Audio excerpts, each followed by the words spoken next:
Bollywood actress और BJP सांसद कंगना रनौत एक बार फिर चर्चा में हैं।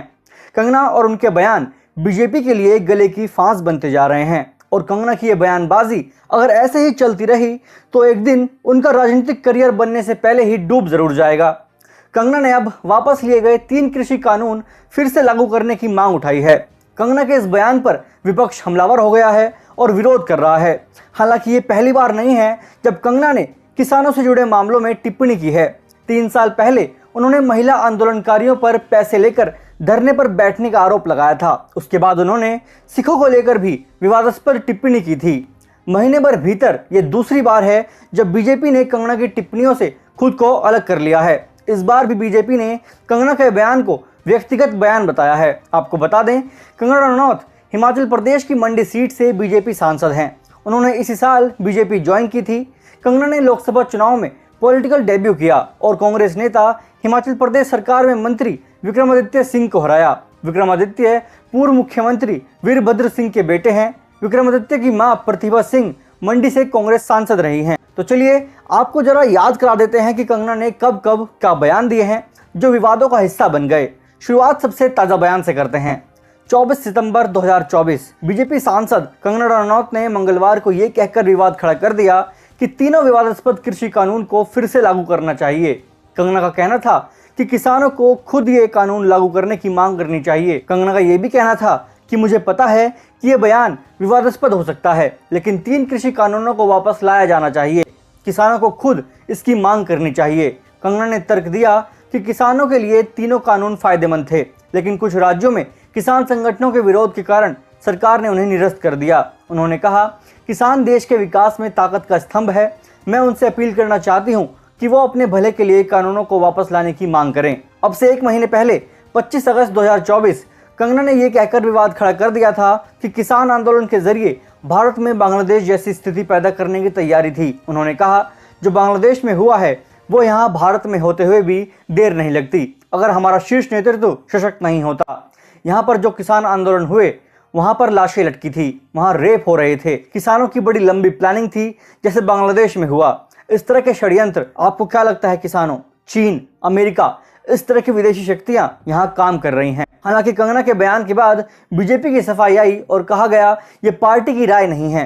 पार्टी के नीतिगत विषयों पर बोलने के लिए कंगना रनौत को ना तो अनुमति है और ना ही वो बयान देने के लिए अधिकृत हैं। बीजेपी की ओर से कंगना रनौत को निर्देशित किया गया है कि वो इस तरह के कोई बयान भविष्य में ना दें।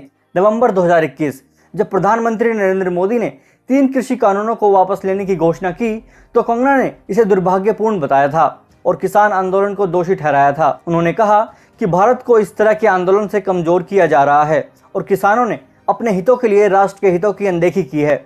फरवरी 2021 किसान आंदोलन के समर्थन में जब अंतर्राष्ट्रीय हस्तियों पॉप स्टार रिहाना और ग्रेटा थनबर्ग ने ट्वीट किया तो कंगना ने नाराजगी जताई थी और कहा था यह भारत को बदनाम करने की साजिश का हिस्सा है। उन्होंने रिहाना को मूर्ख और किसान आंदोलन को आतंकवाद करार दिया था।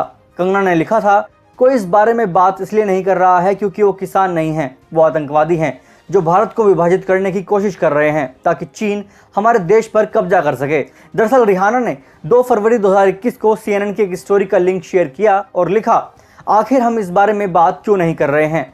इस ट्वीट के साथ उन्होंने हैशटैग फार्मर प्रोटेस्ट भी लगाया।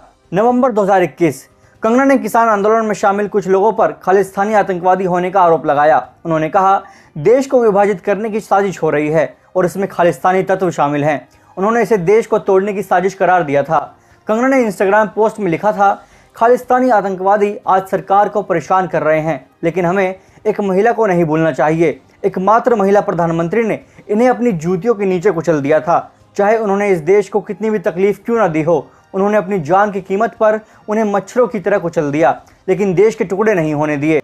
इस बयान के बाद सिख समुदाय में गुस्सा भड़क गया था। कंगना के खिलाफ कई शिकायतें दर्ज की गई। इस बयान ने भी बीजेपी की मुश्किलें बढ़ाई थी। सिख समुदाय को बीजेपी का महत्वपूर्ण समर्थन आधार माना जाता है। दिसंबर 2020 कंगना ने किसान आंदोलन में शामिल बुजुर्ग महिला आंदोलनकारियों पर विवादास्पद टिप्पणी की थी और कहा था ये महिलाएं पैसे लेकर प्रदर्शन में शामिल हो रही हैं। उन्होंने शाहीन बाग की दादी का जिक्र करते हुए एक महिला को भी निशाना बनाया था और कहा था कि 100 रुपये लेकर ये प्रदर्शन करती है। इस बयान के बाद विवाद बढ़ा और बीजेपी के अंदर असहज स्थिति पैदा हो गई। किसान आंदोलन के समय भी कंगना ने कथित तौर पर पंजाब की एक महिला किसान की गलत पहचान करते हुए उन्हें बिल्किस बानो बताया था। हालांकि वो 80 साल की बुजुर्ग महिला किसान थी। दरअसल बिल्किस बानो नाम की महिला ने दिल्ली के शाहीन बाग इलाके में CAA विरोध प्रदर्शनों के दौरान अंतर्राष्ट्रीय स्तर पर सुर्खियां बटोरी थी।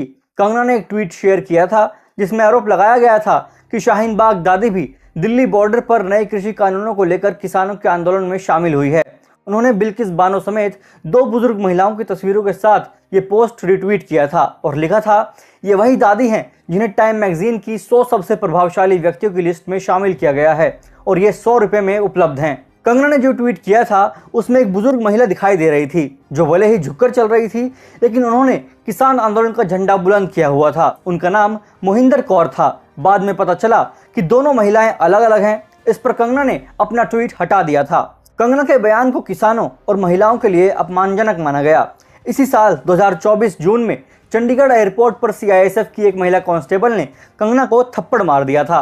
महिला कांस्टेबल का कहना था कि उनकी मां ने किसानों के विरोध प्रदर्शन में हिस्सा लिया था। कंगना के पैसे लेने वाले बयान से उसे ठेस पहुंची है। आपको बता दें कि किसान यूनियनों के लंबे विरोध के बाद नवंबर 2021 में केंद्र सरकार को ये कानून वापस लेने पड़े थे। दरअसल तीनों कृषि कानून निरस्त करने की मांग को लेकर किसान सिंघू, गाजीपुर और टीकरी बॉर्डर पर डटे हुए थे। लगातार 14 महीने तक विरोध प्रदर्शन चलता रहा।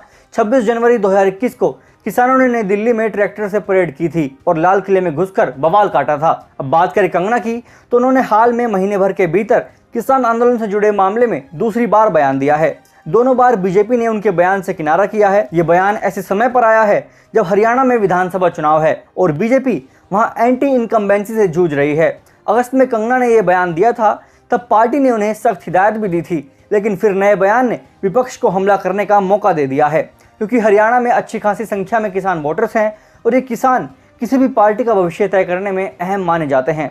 राज्य में 10 साल से बीजेपी की सरकार है। किसान आंदोलन की वजह से शंभू बॉर्डर बंद है।